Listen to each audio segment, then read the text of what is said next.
All right, welcome KIN 201 class. I am Dr. Beth Foster and I am super pumped to be presenting to you on information about adaptive physical education here at Cal Poly Pomona.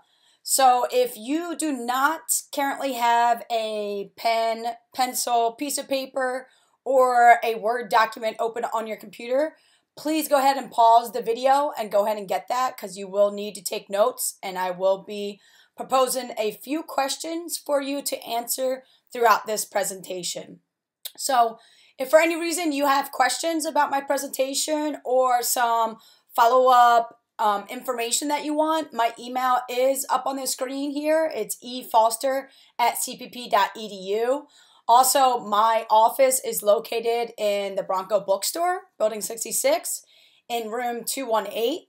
And you can also find me down at the Motor Development Clinic, which we will talk about soon. So go ahead and get those paper and pen or pencils or Word document open because we are going to get started with the presentation. So first thing is we're going to be watching a video coming up, and I want you to write down as you're watching this video some things that caught your eye, some things that you just were like, wow.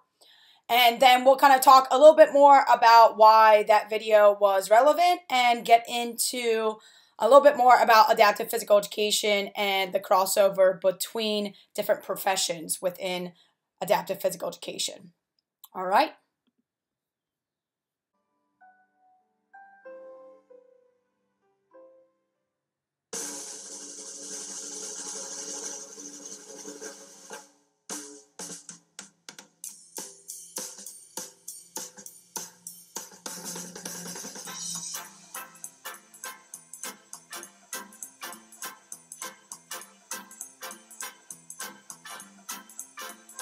Yes, I can, suddenly, yes I can. Gee, I'm afraid to go on has turned into, yes I can. Take a look, what do you see? 133 pounds of confidence in me. Got the feeling I can do anything, yes I can. Something that sings in my blood is telling me, yes I can. I was just born today, I can go all the way, yes, I can.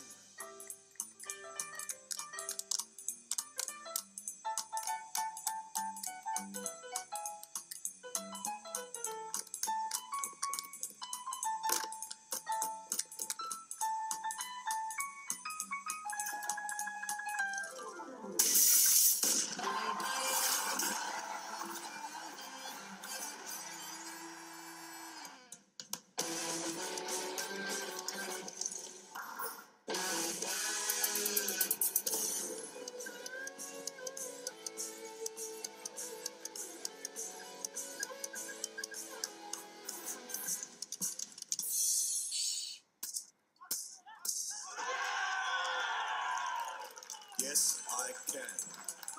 Yes, I can. Yes, I can. Yes, I can. Yes, I can. Yes, I can. Yes, I can. Yes, I can. Hey, yes, I can. No, you can't. Yes, I can! Are you ready? I can climb Everest. Yes, I can. I can fight here all night and never rest. Yes, I can. I was just born today. I can go all the way. Yes, I can.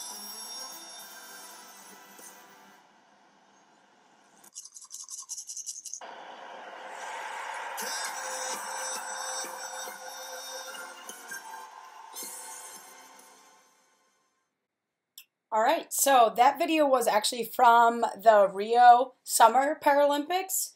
And hopefully when you were watching the video, some of the things that you were writing down were potentially different disabilities that you saw. different ways that the sports equipment were adapted in order for those athletes to be successful based off of their disability.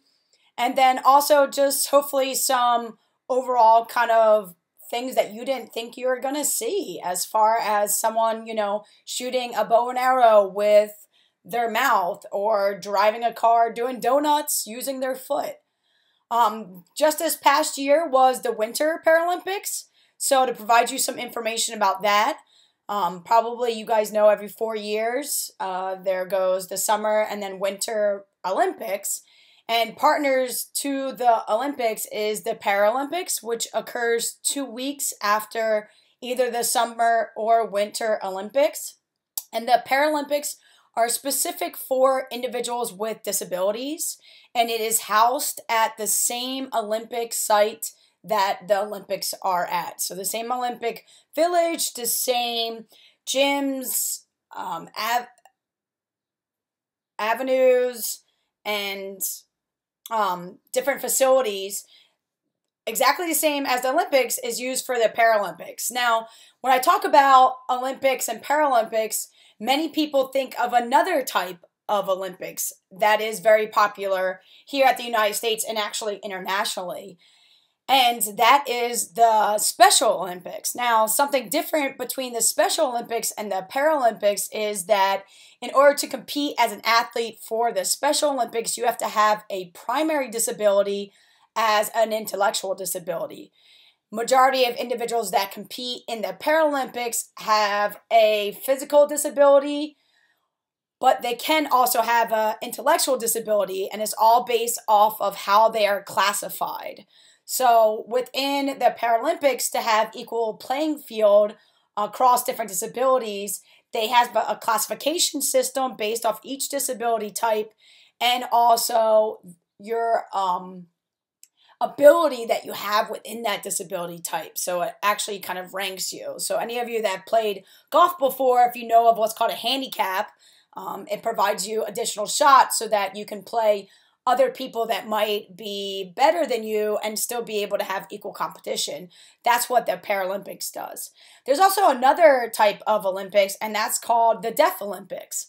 And that is sports that are held at Olympic venues, not the same as the Olympics or Paralympics, but primarily for athletes that are deaf, and they usually compete without wearing any of their hearing aids, and compete against other countries that represent their country as a deaf athlete. So as we start moving into the Summer Olympics, make sure 2 weeks after the Summer Olympics, you stay tuned on that TV to check out the Paralympics. And hopefully some of you watched them this past 2018.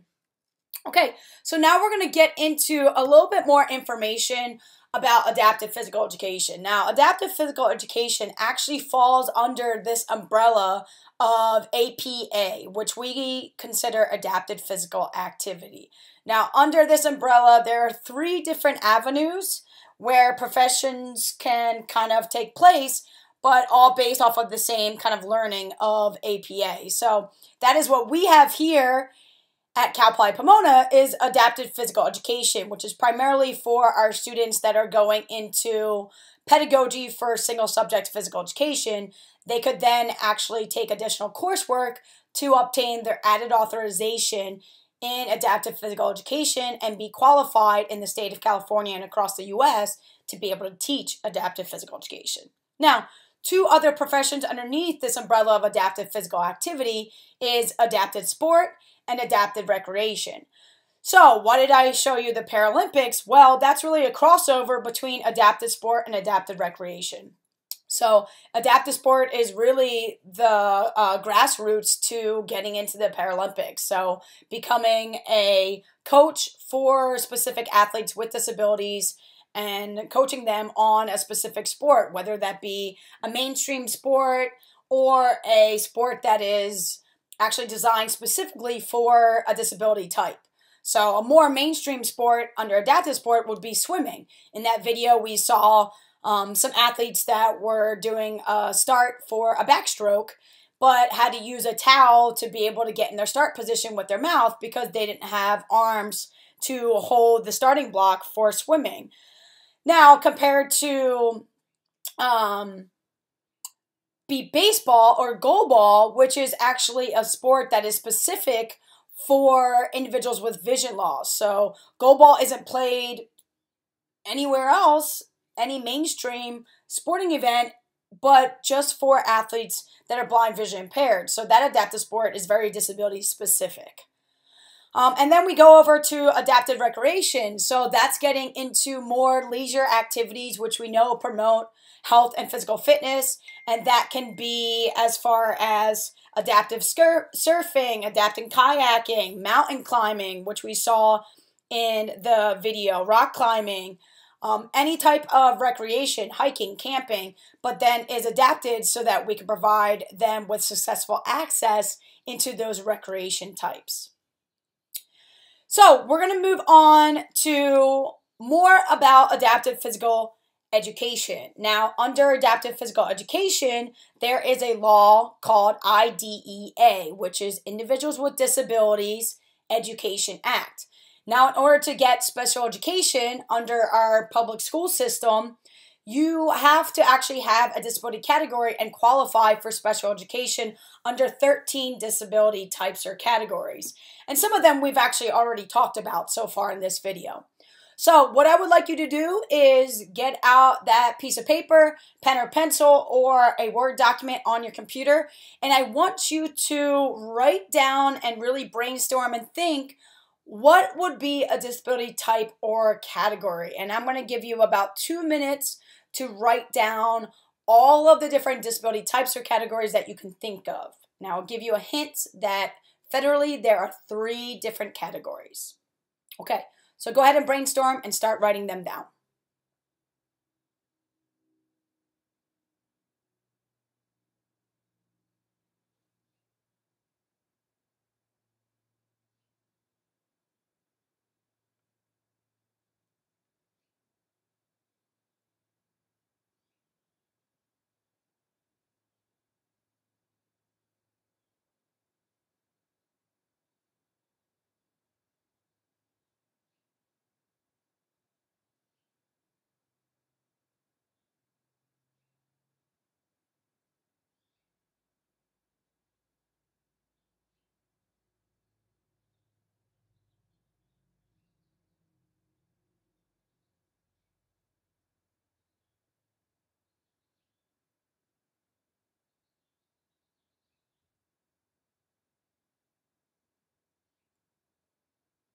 All right, I'm going to give you about 15 more seconds. Keep digging deep in that brain. Think about some additional disability types or categories. Think back to that video.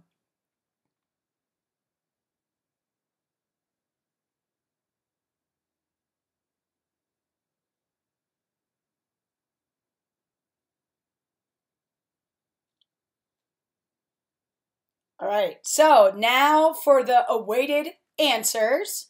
These are the different disability categories under the federal law of IDEA.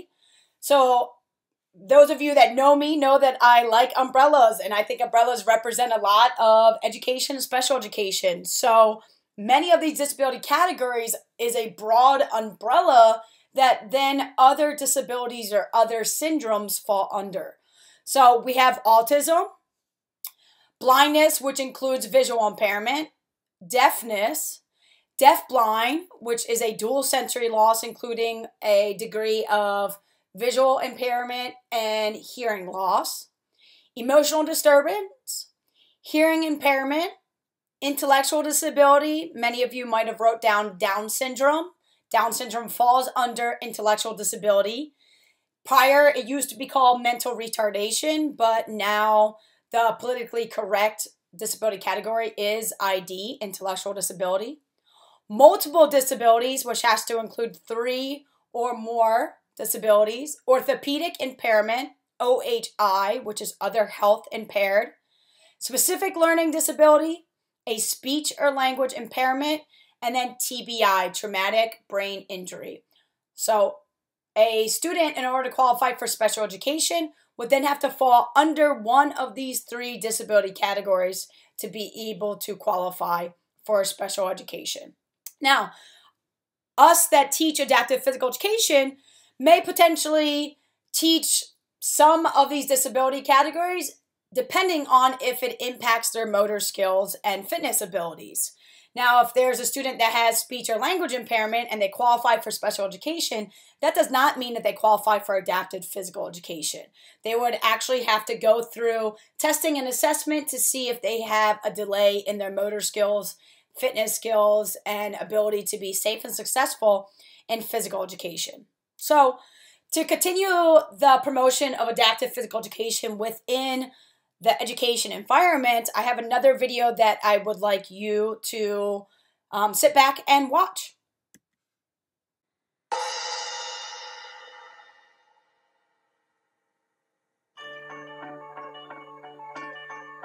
Hi, teachers in Douglas County School District. My name is Megan Baumgars, and I'm here to help you with your kids in your classrooms with a disability or without a disability. I am going to show you how to teach your students the right way. I am a special person. When I was in school, I made a lot of friends. I was in regular classes for the power for support. I learned with other students in a regular classroom. I became a cheerleader in high school. I was the first cheerleader in the state with Down syndrome. My cheerleading team went to state, and we went on to nationals where we won our National Sportsmanship Award in Washington, D.C. Since I've been out of high school, I was a fashion model in a Global Down Syndrome Foundation fashion show, and I used to work at the Mile High Down Syndrome Association where I help them with events. I now go to the bridge program in Highlands Ranch where I'm learning how to be a public speaker. I have a lot of skills. I have a lot of dreams. What I want to say is to you, don't limit me. Don't limit me by thinking that I can't learn in your classroom. Don't limit me by thinking that I will always need someone to help me. Don't limit me by having low expectations for me. Include me in all your students in your circle of learning while you are playing for my world-class education. Think about how I have the same needs as our students. We all need life skills. We all need work skills. I need for you to teach me skills beyond reading and math. Teach me how to learn, teach me how to act. Think about what I need to know to be able to do when I leave school. Help me learn to be independent in class. Help me learn to be independent with friends. Help me learn to be independent and safe when we're around our school. Teach me to be independent so I can become an independent adult. I need to work independently. I need to speak up for myself.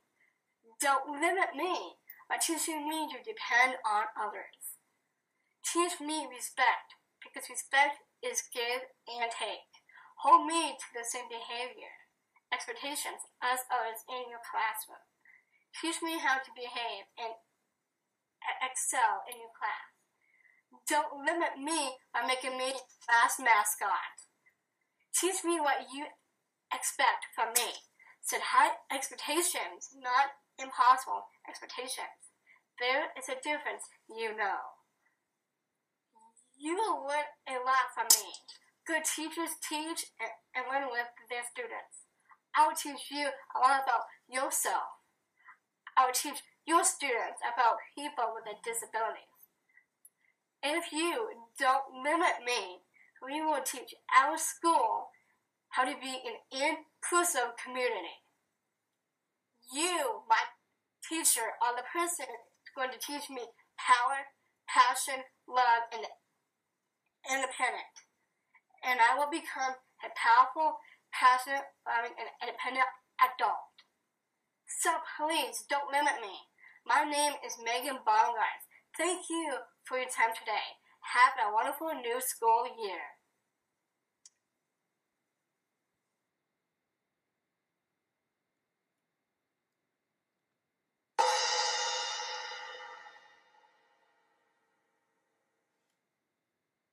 All right. So, really inspiring video and really kind of covers what I teach in my philosophy when it comes to students and athletes and individuals with disabilities is really that we need to have high expectations. And if we have a high expectation for them, they will reach that expectation. So it's important to have future teachers, future coaches that know that individuals with disabilities are able to complete tasks and have a high level of expectation and behaviors.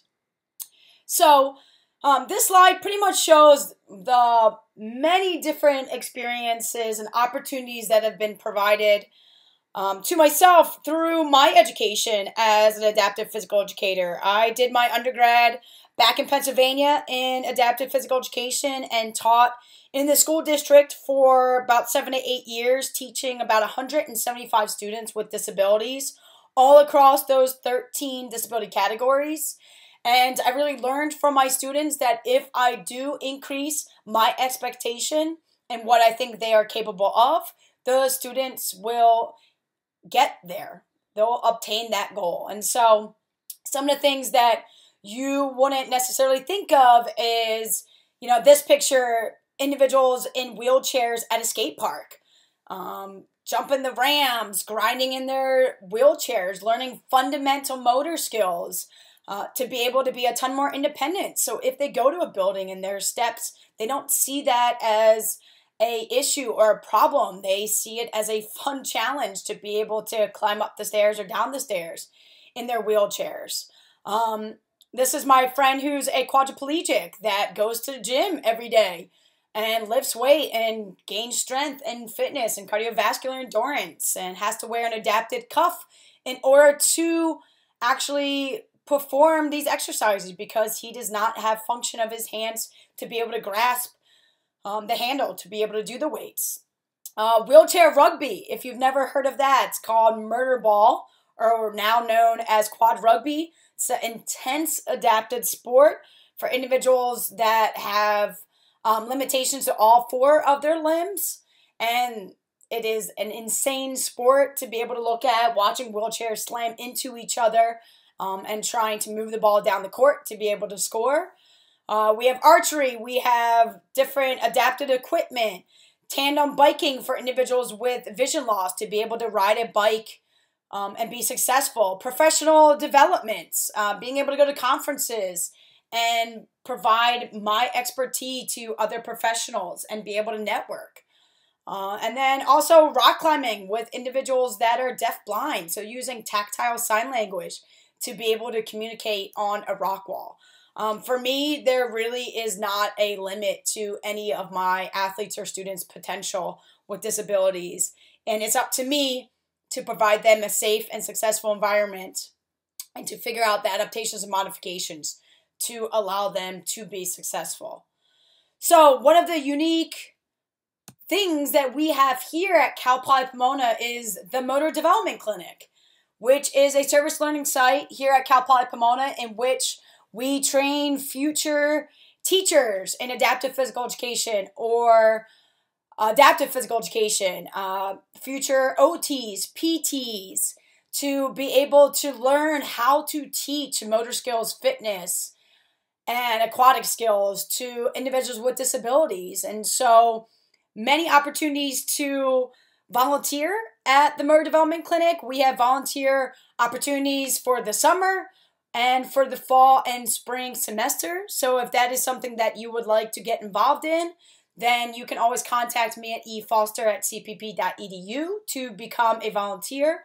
Also, students that are in the pedagogy track, you will be taking KIN 4050, which is Adaptive Physical Education Fieldwork, which then allows you to become a teacher to some of these amazing students that come from local communities. And you are then responsible to increase their motor skills and fitness skills and be able to just obtain a greater degree of mature level when performing various different motor skills. So for those of you that are thinking, I'm not going to be a teacher, why does this pertain to me? Well, because in adapted physical education, getting that as your background, there's a ton of multiple occupations that are available that many times we do not provide information about or provide you the ability to know that there's other options to look into additional professions that are in very much high of need within the state of California and also across the United States. So if you're involved in fitness and coaching, there is adapted sport coach certification. You can become a certified adapted fitness specialist, which is huge.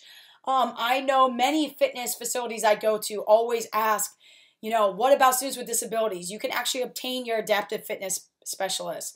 Exercise science research for individuals with disabilities. Biomechanics for individuals with disabilities. Looking at prosthetics and what is the correct prosthetic to get the best biomechanical result based off of the movement that they're looking for. Adapted recreation we talked about. Many national parks and state parks are providing park rangers that have a background in adaptive recreations to provide trails that are accessible to individuals with disabilities. Then there's the Special Olympics and Paralympics, in which you can be a fitness or a sport coach for. Within the pedagogy teaching, there is physical educator, a special educator, adaptive physical education, teacher of the blind, visually impaired, teacher of the deaf and hard of hearing, and a ASL sign language interpreter. All of those are very much in need in the state of California and also across the U.S. with potential to get free master's programs with that. And then if you're looking to go into becoming a therapist, there's PT, physical therapy, OT, occupational therapist, a behavior therapist, hippotherapy, horseback riding, orientation mobility for individuals with vision loss, a orthophysician, being able to build prosthetics for those with amputation. So many different potential occupations if you get into the area of disability with adaptive physical education. Now, for adaptive physical education, our overall mission is really to promote independence with movement and physical activities. That includes motor skills, sports skills, dance, aquatic, team sports, individual sports, recreation. And we provide appropriate modifications and adaptations to those skills to be able to allow participants to be safe and successful. And we also examine and apply appropriate instructions and teaching strategies that are what we consider best practice. So those are the things that you would be learning in taking courses under adapted physical education. So once again, my contact information is on the screen. If this is something you're interested in, or if you would like to volunteer at the Motor Development Clinic, please send me an email and I will provide you additional information about those opportunities. Also, I'm sure many of you are on social media. We have a CPP Adapted PE Facebook, Twitter, and Instagram page. So please go on and follow us, like us. You'll be able to see what we're doing through the Motor Development Clinic and through different community resources. Also, I have one more plug.